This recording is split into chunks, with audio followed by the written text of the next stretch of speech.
SAT में जो तुम्हारा सेंटेंस होगा उसमें you need to have things, एक सब्जेक्ट, एक वर्ब, और फिर ये सब्जेक्ट और वर्ब मिलके एक एक मीनिंग भी कम्युनिकेट करें। वो नॉन सेंसिकल मीनिंग नहीं होना चाहिए। ओके, सब्जेक्ट वर्ब और मीनिंग कम्युनिकेट करें।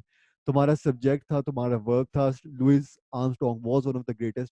कंप्लीट मीनिंग, सब्जेक्ट भी वर्ब भी कंप्लीट मीनिंग भी। ही वॉज, अगेन ये प्रोनाउन है, ये तुम्हारा वर्ब है।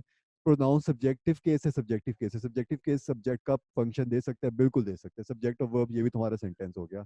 लुइस आर्मस्ट्रॉन्ग कॉमा, कॉमा अगर मुझे कहीं भी सब्जेक्ट और वर्ब के बीच में एक कॉमा मिल जाए, एक कॉमा मुझे एक और नेसेसरीली मिलेगा। मुझे एक और कॉमा नेसेसरीली मिलेगा वर्ब से पहले, और वो जो सिचुएशन होगी वो पूरी नॉन एसेंशियल मॉडिफायर होगा। उसको मैं अगर ओमिट कर भी दूं, मुझे फिर भी सब्जेक्ट और वर्ब और मीनिंग मेरा रहना चाहिए।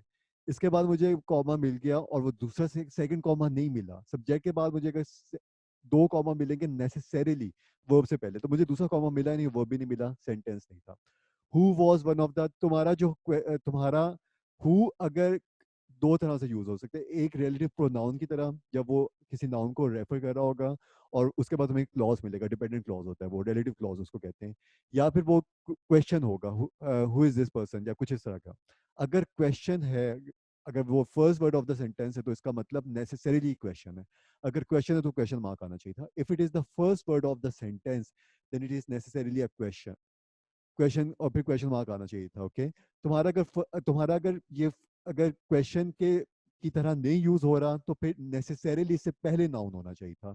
जो हु क्लॉज होता है ना, जिसको हम लोग कहते हैं रिलेटिव क्लॉज, वो तुम्हारा हमेशा उससे पहले नाउन आता है और वो उस नाउन को मॉडिफाई कर रहा होता है। तुम्हारा हु जो है उससे पहले हमेशा नाउन आएगा, जो कि ये वाला केस था, लेकिन इसमें कुछ और प्रॉब्लम हो गई थी। अगर वो अगर वो रिलेटिव नाउन रिलेटिव क्लॉज की तरह ऑपरेट नहीं कर, तो कोई क्वेश्चन होगा तो क्वेश्चन मार्क आना चाहिए। क्वेश्चन मार्क नहीं था, इसकी वजह से ये प्रॉब्लमेटिक था। अगर तुम फिफ्थ देखते हो जल्दी से, फिर मेरे ये था कि लुइस आर्मस्ट्रॉन्ग, मेरे पास कॉमा आ गया।